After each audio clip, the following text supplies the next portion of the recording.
Раз, 2, 3, 4, 5, 6, 7. Добрый день, уважаемые коллеги. Екатерина, вы на связи? Да, я здесь. Начинаем наш сегодняшний вебинар. Прошу в чате откликнуться, как меня видно, слышно, как слышно Екатерину, которая будет сегодня с нами работать. Всем здравствуйте. Катя, я тебя слышу, отлично. Хорошо. Включи рабочий стол, чтобы я мог проконтролировать, видно ли людям рабочий стол. Коллеги, в чате плюсики поставьте, пожалуйста, если нас слышно и если вам видно рабочий стол. 2 плюсика можно. Да, лучше вот так. Лучше так пусть будет. Если видно все, слышно, значит, 1 плюсик за слышно, 2 плюсик за видно презентацию в правом окне. Презентацию рабочего стола. Коллеги, если у кого-то есть микрофон, то вы в чате напишите, чтобы можно, если вы хотите задать голосовой вопрос, мы вам предоставим возможность задать голосовой вопрос. У кого нет микрофона, то можно вопросы задавать либо в закладочке «Вопросы» у вас сверху, потому что как бы в чате могут убежать вопросы. Когда мы будем спрашивать вас, там видно, слышно, или какие-то плюсики нам будет поставить, вопрос может убежать, поэтому закладочка «Вопросы» в верхнем меню, можно там вопрос будет задавать. Следующий момент. Если вы зайдете в участники, то вы увидите, что некоторые участники, Санкт-Петербург, например, Москва, на самом деле это не так. И если вы не зарегистрированы на этом сайте proofme.com, то он показывает какой угодно город, может даже Нью-Йорк показать.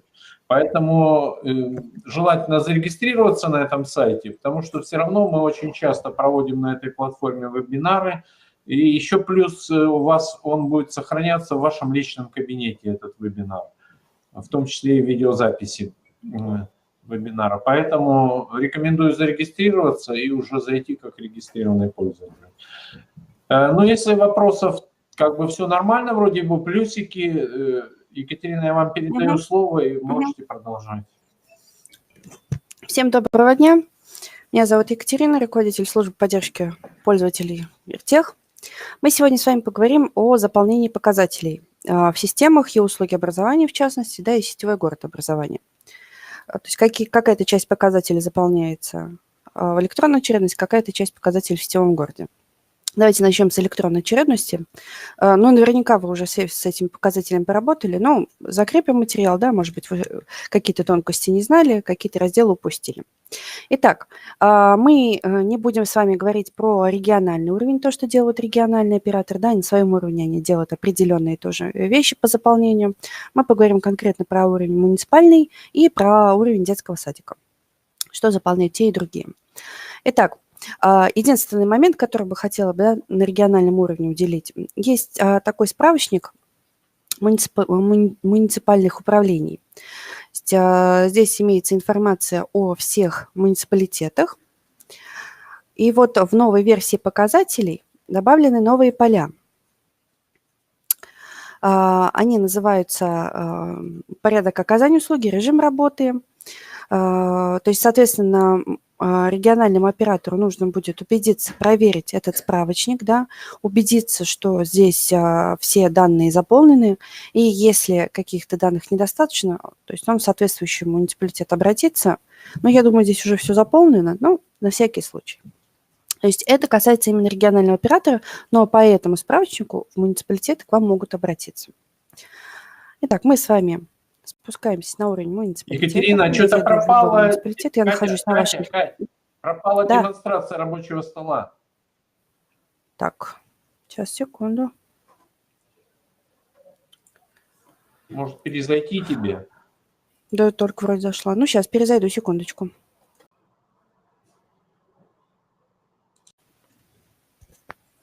Так, слышно, видно экран, подскажите.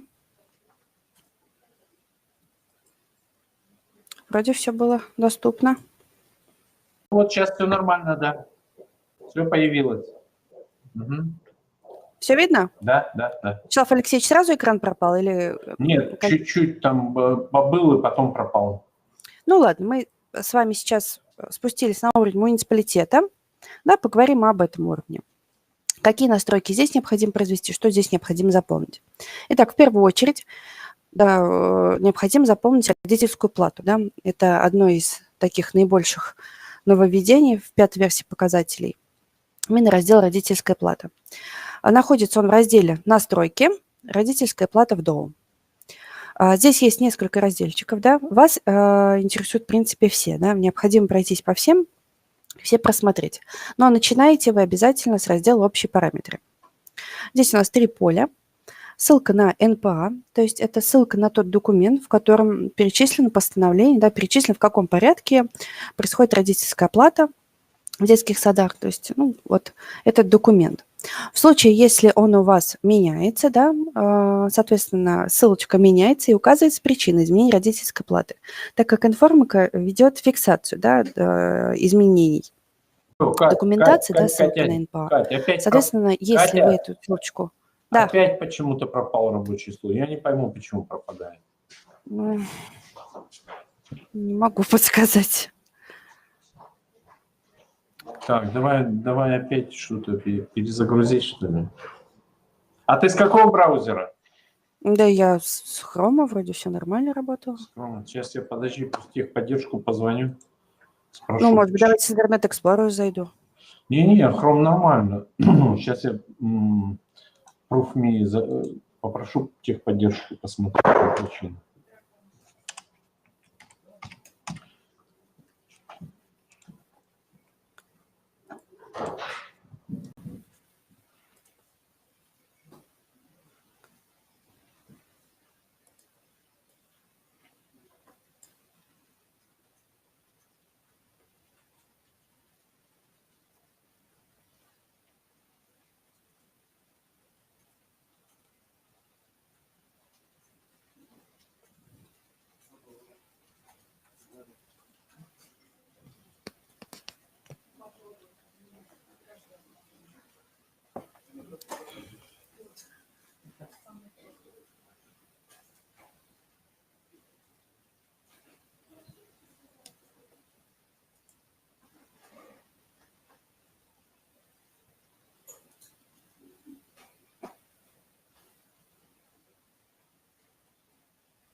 Вячеслав Алексеевич сейчас связывается со службой поддержки данного вебинара, чтобы, да, нам подсказали, почему прерывается звук и демонстрация рабочего стола.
Катя, раз. Катя, алло. Да-да-да, слушаю. Смотри, у тебя запущена, во-первых, программа демонстрации рабочего стола, последняя, после блокнота. Да. Потому что у нас формат RTC и так должно быть нормально. У меня не включалось без него вчера. Да? Вот я сколько не пробовала. Дальше Ну, она давайте. говорит, очень много программ запущено. Ну вот сейчас пропал опять. И все менеджеры ненужные, которые сейчас не используются программы, тоже желательно закрыть. Да ну это тут при чем? Ну вот они такие рекомендации. Ну хорошо. Они такие рекомендации дают, то, что сейчас пока не нужно, лучше позакрывай. Вот Всё сейчас без этой закрыто. программки идет, да, демонстрация рабочего стола. Так, звук. Вот Так. кто-то. Не видно, не слышно. Ну, я тебя вижу, слышу сейчас еще. Вон там спутник у тебя еще какой-то, Вайбер. Закрывай все. Все закрыто, кроме спутника. Все, теперь все закрыто. Да. Да, вот прям все закрыто. А Вайбер? А это просто ярлычок. Ну, ясно. Коллеги, как сейчас? Видно, слышно? У кого не видно, но они меня наверняка и не слышат. Надо перезайти, попробовать перезайти, выйти из вебинара и зайти по новой. Либо попробовать другой браузер. Гена, подключись к вебинару. Ну все, продолжаем. Все, давайте продолжим. Итак, раздел «Настройки. Родительская плата в дом». Да, вернемся. Здесь у нас несколько с вами вкладочек. Нас интересует в первую очередь вкладочка «Общие параметры». В ней 3 пункта, да, 3 поля. Кратко напомню, что говорила. Поле «Ссылка на НПА». Здесь у нас указывается документ, который на муниципальном уровне определяет родительскую плату, конкретно в вашем муниципалитете. В случае, если вы меняете эту ссылку, да, не просто там поменяли, потому что ошиблись и так далее, если действительно что-то меняется, вы указываете новую ссылочку и указываете причину, по которой была ссылка изменена. Ну, например, изменение топливных расходов, ну, к примеру, да. Соответственно, вы сюда это можете все прописать. Далее указывается принцип установления размера родительской платы либо в день, либо в месяц. И это важно для того, чтобы дальше в этих разделах, да, было... Кать, опять пропала.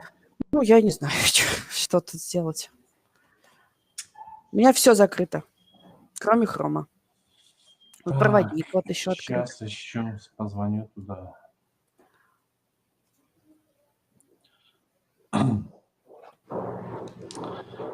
Ну вот у нас опять пропала. Хотя она все закрыла.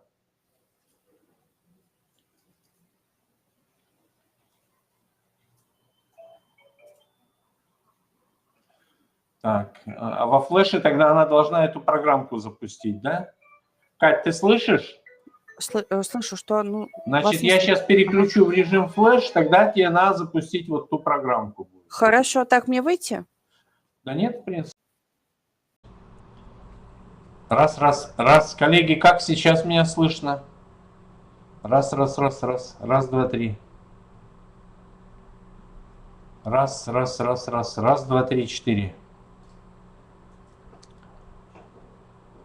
Раз. Хорошо. Катя, заходи. Меня слышат вроде бы. Раз, два.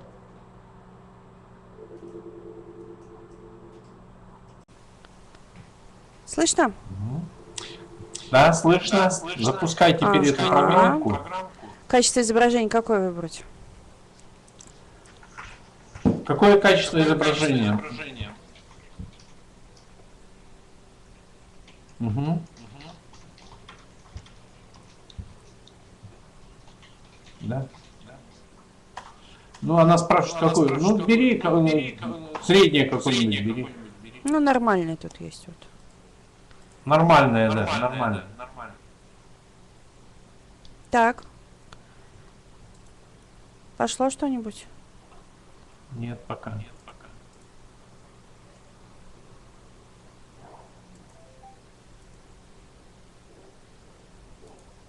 Не пошло.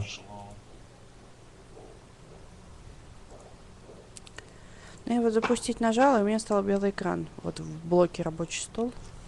Что у тебя? Белый экран просто. Ну вот у нас тоже белый экран. Ага, появилось. Правда, Ну, у только меня... правда, что-то как-то изображение такое какое-то. У меня потому что три монитора. И он все 3 монитора пытается показать.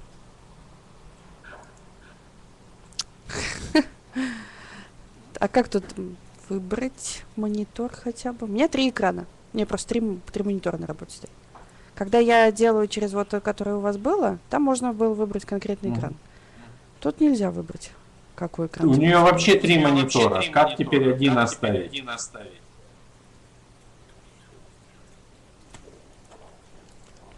Во флеше, говорит, нельзя выбрать монитор.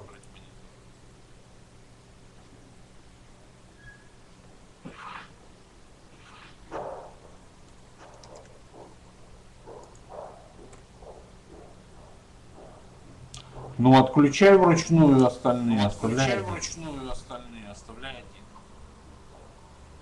Включай. Сейчас, секундочку.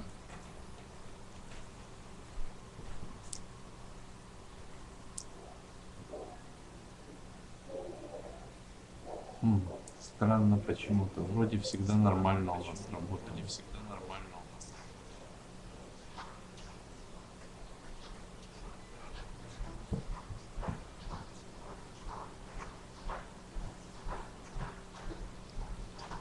Если физически их отключить.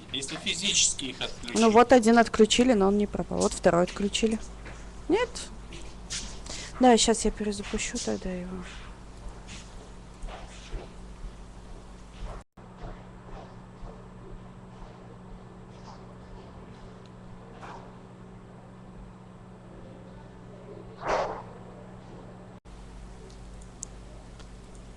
Ну, нет, все равно 3 экрана. Хоть мы их физически выключили. Так, давайте я сейчас компьютер перенесу, да. Перезапущу.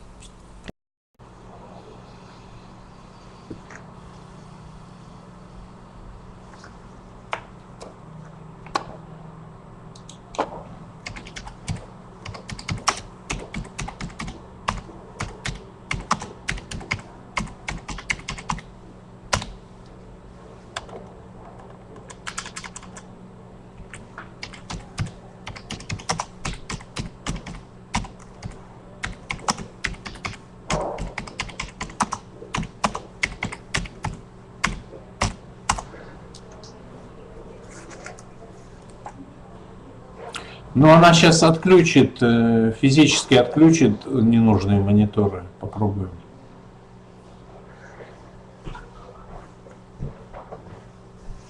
Здравствуйте.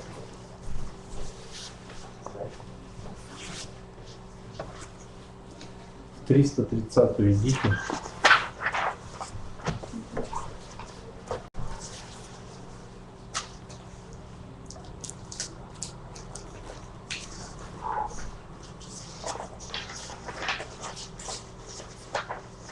А были ваши эти? Чего? Вот такие штучки? Да, да. А там, может, внутри они, нет? Нет, Вот тебя они другие. Да, может, принести. Это другие. Ну, идите, заполняйте, потом, если найду, принесу.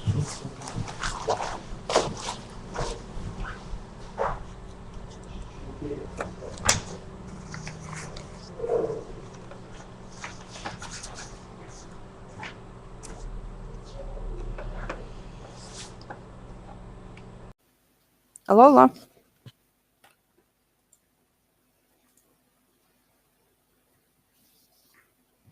Катя,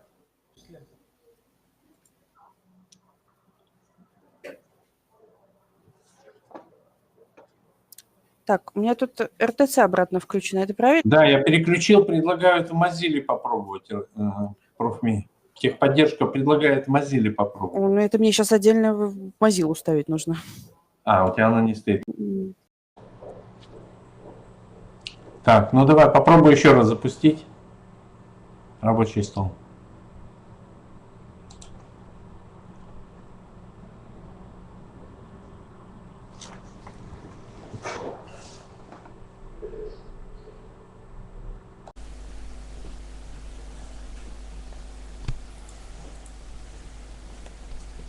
Так, у меня тут что-то начало появляться.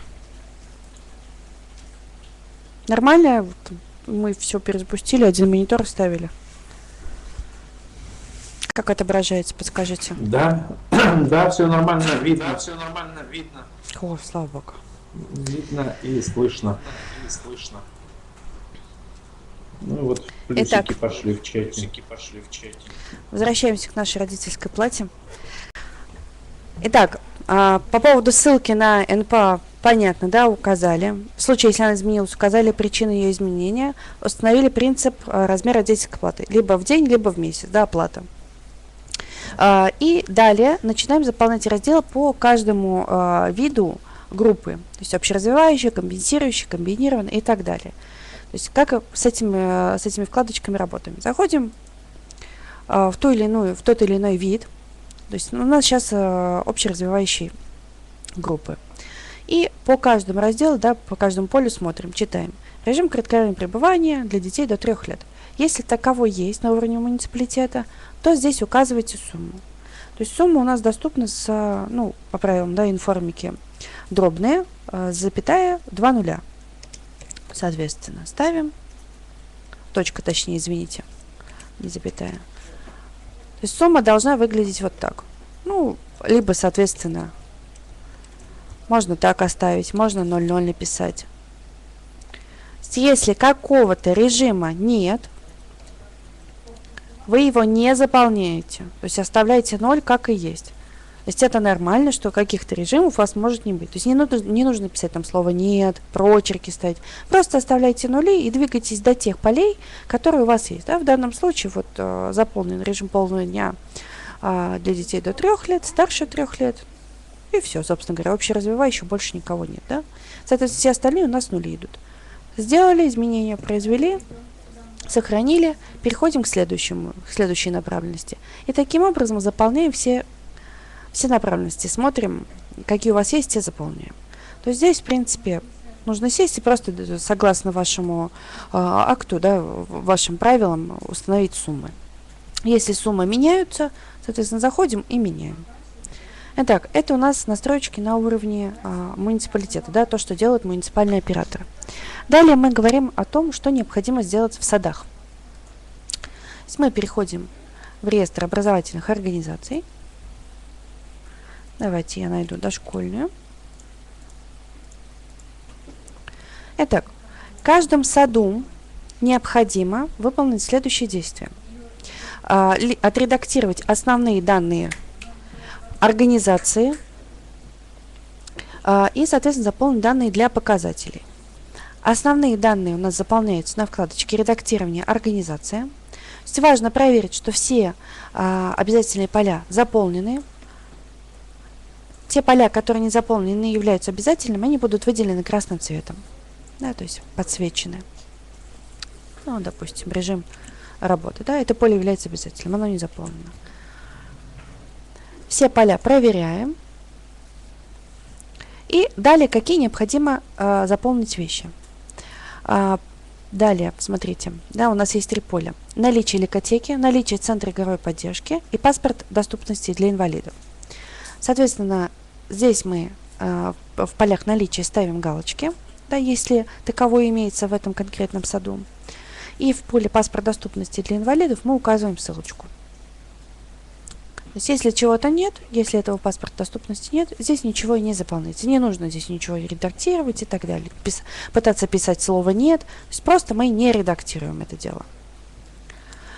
В случае также, да, обратите внимание, если статус организации отличается от «функционирует», любой другой, да, допустим, капитальный ремонт, обязательно необходимо заполнить планируемую дату открытия.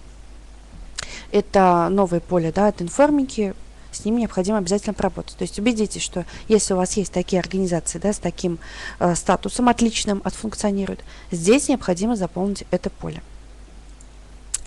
Итак, здесь мы все с вами проставили, просмотрели. Далее идем в раздел «Данные для расчета показателей». То есть тоже мы находим с вами в карточке организации в той же самой, «Редактирование. Данные для расчета показателей». Также здесь у нас с вами несколько блоков. По каждому блоку с вами идем. Если вы помните, вкладочка «Наличие отдельных помещений в здании» появилась еще в феврале, да, в февральскую выгрузку. В случае, если сады не заполнили эту информацию, необходимо зайти и заполнить. То есть для каждого кабинета, кабинеты все предустановленные, необходимо заполнить значение одним из трех. Да? Либо отсутствует, либо это отдельное помещение, либо совмещенное. Здесь как бы все интуитивно понятно. Далее у нас с вами условия для детей с инвалидностью и ОВЗ. Выбираем также по каждому полю одно из трех значений. Условия реализованы, нереализованы и частично реализованы. По, скажем так, с точки зрения методической, считать то-то или иное оснащение, да, реализованным или нет, ну, здесь мы, наверное, вам не подскажем, да, не являемся такими специалистами в области, да.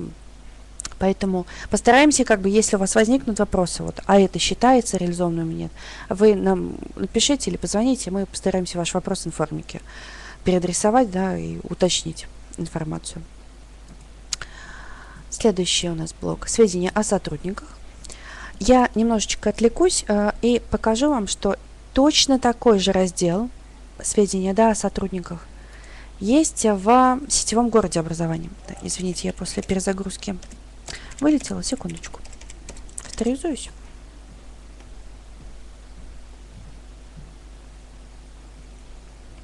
Здесь вы можете увидеть, да, по сотрудникам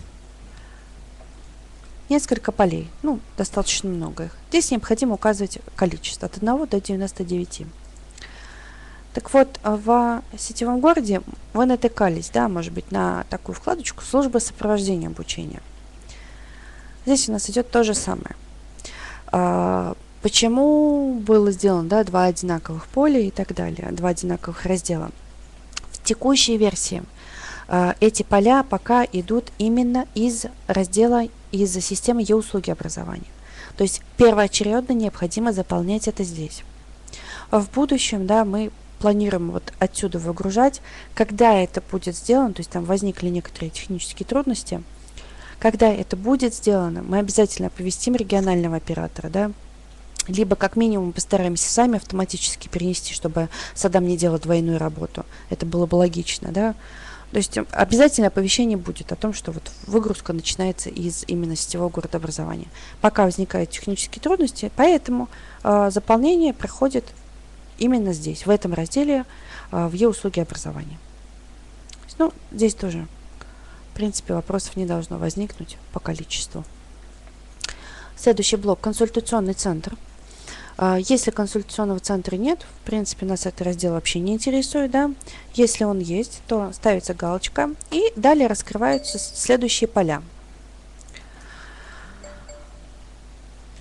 Если вы можете их увидеть, да, оказывается методическая помощь или психолого-педагогическая. Понятно, здесь читаем вкладочки, здесь никаких формулировок страшных нету, в принципе, все должно быть понятно. Так, извините. Заполняем поля, какие-то числовые значения, какие-то ставятся галочки. Все, работаем с этим разделом. И следующий, последний раздел, да, это есть услуга ранней помощи детям. По аналогии с консультационным центром. Ставим галочку. Если, соответственно, такая услуга оказывается в детском саду, то заполняем поля. Поля практически, ну, как бы их поменьше, но смысловые, да, нагрузки такие же идут по полям. Итак, это то, что касается заполнения карточки образовательной организации в e-услуге образования для новой версии показателей. Все показатели остальные, да, которые именно не значения, а именно показатель 29, показатель 22 и так далее. Это там количество детей с инвалидностью, количество детей таких. И для этих показателей вам дополнительно ничего не нужно делать. Так, извините. Сейчас, секунду. Прям секундочку. Чтобы нас эти оповещения не мучили.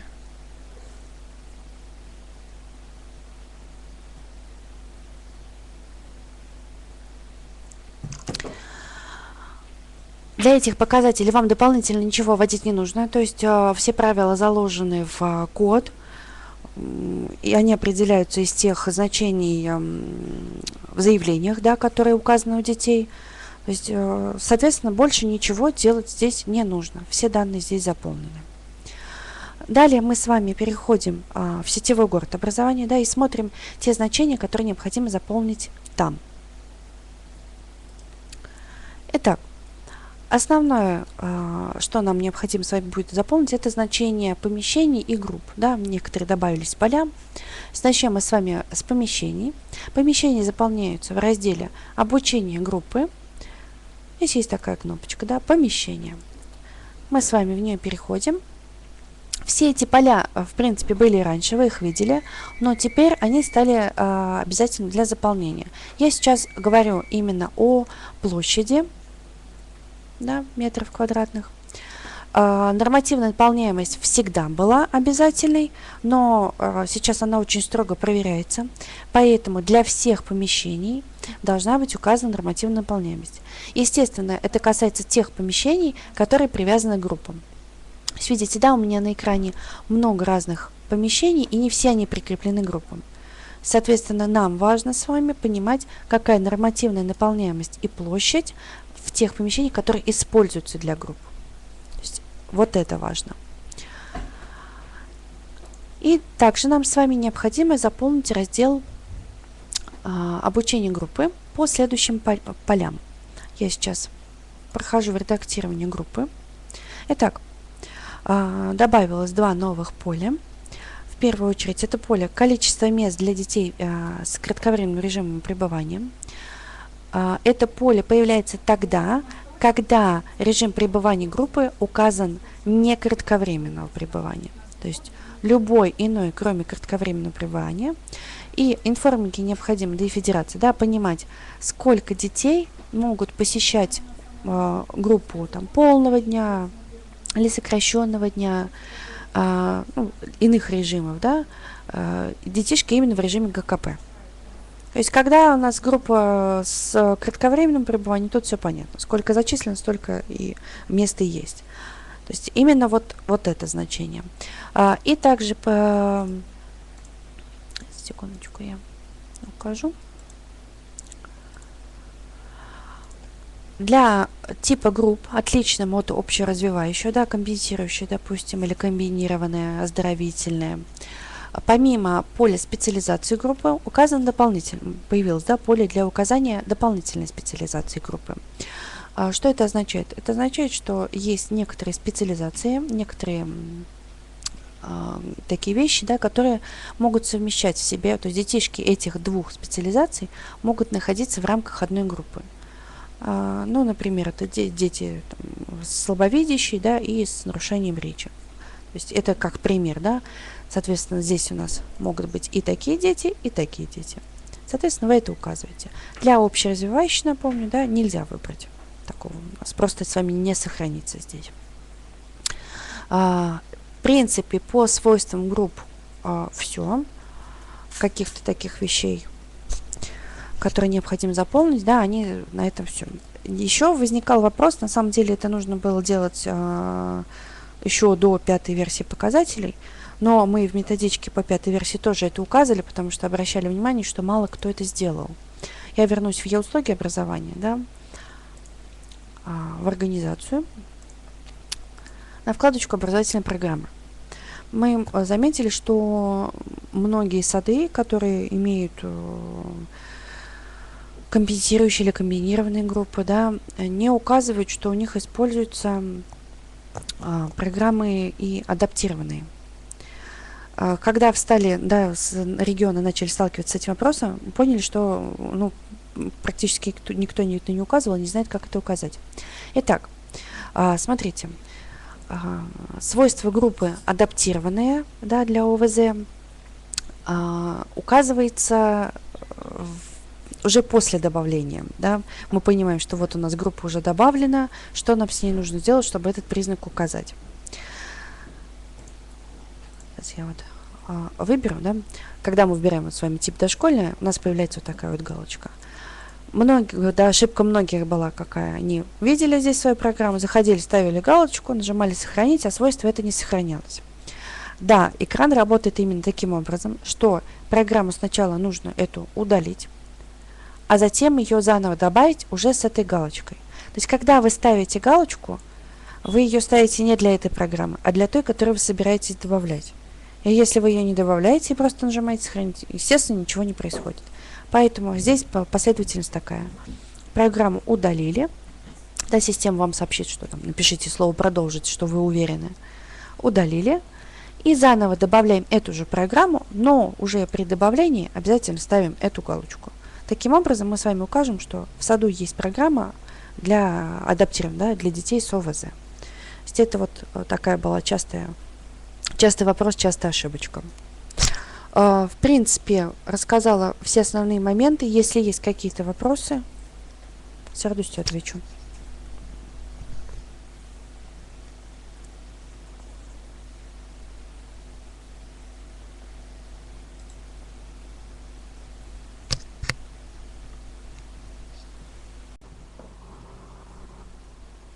Катя, вопрос такой. А зачем мы стоимость заполняем в e-услугах? Вначале ты говорила о расчете стоимости. Родительской плате? Да, родительская плата. Ну, это для показателя по информике. Это необходимо заполнять. Там показатели идет, да? А потом еще это не показатель, это не показатель, это сведения об организации идут, о муниципалитете. А потом мы еще тогда и в СГО тоже это заполняем? Нет, в СГО для показателей это не требуется.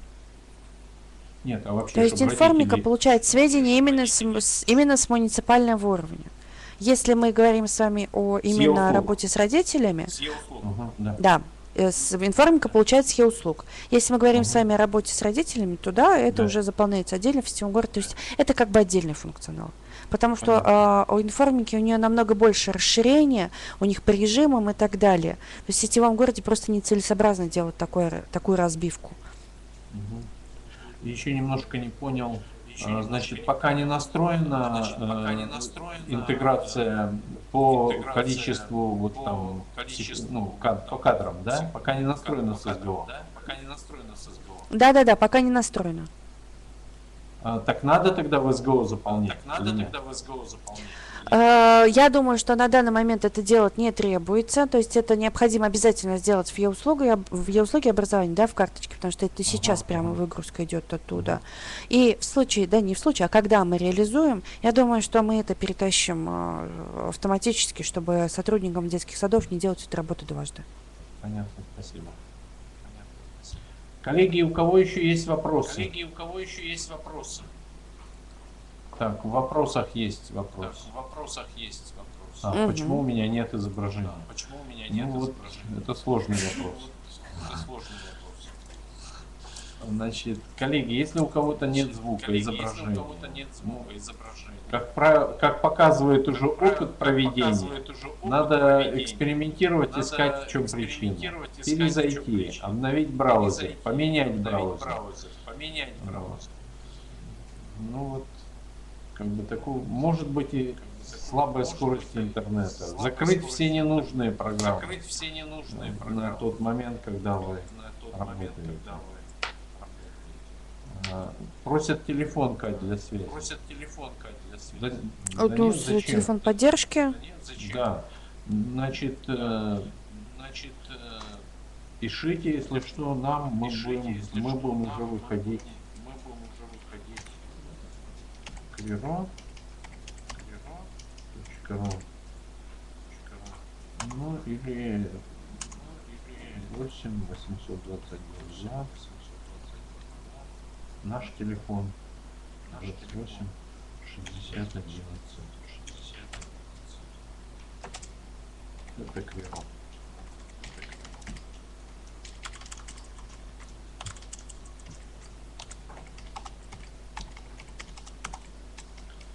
Добавочные еще.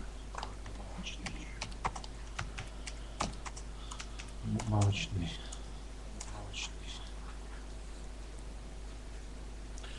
Лучше вопросы задавать все-таки по почте. Ну, если какой-то, конечно, горящий вопрос, то, да. Коллеги, вопросы еще есть, нет?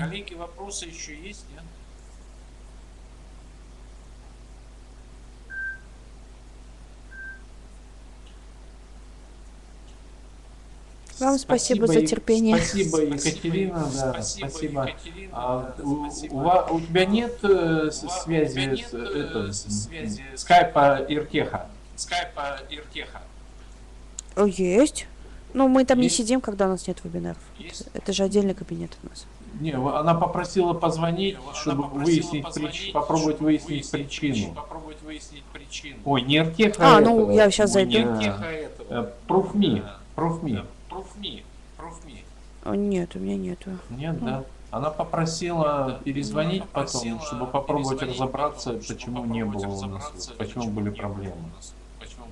Мне ей позвонить нужно или что? Да. Ну ей лучше по скайпу звонить. Ну, ой, я не уверена, у меня через полчаса другой вебинар. Я не уверена, Да? что мы успеем выяснить за Ну полчаса. ладно, Да. хорошо. Ладно, давай.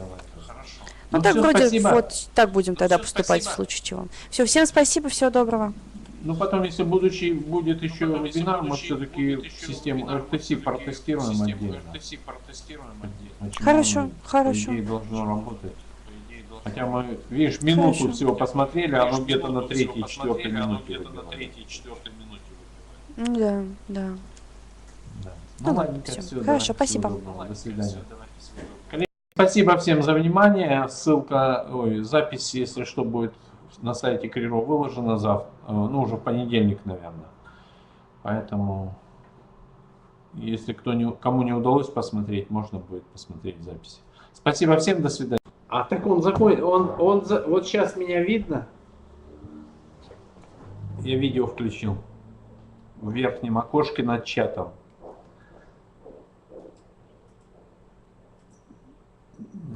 Не, вам не надо видео, вы меня должны там видеть и слышать.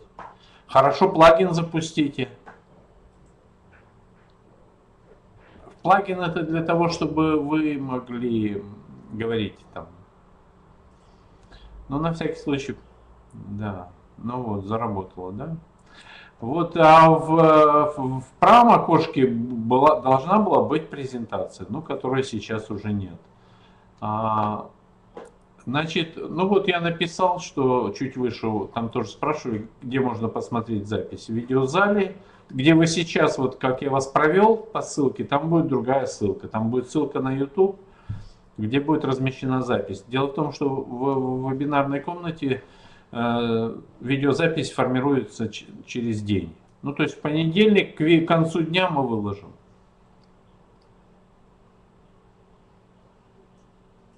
Нет, там, в принципе, вы уже все знаете, все видели.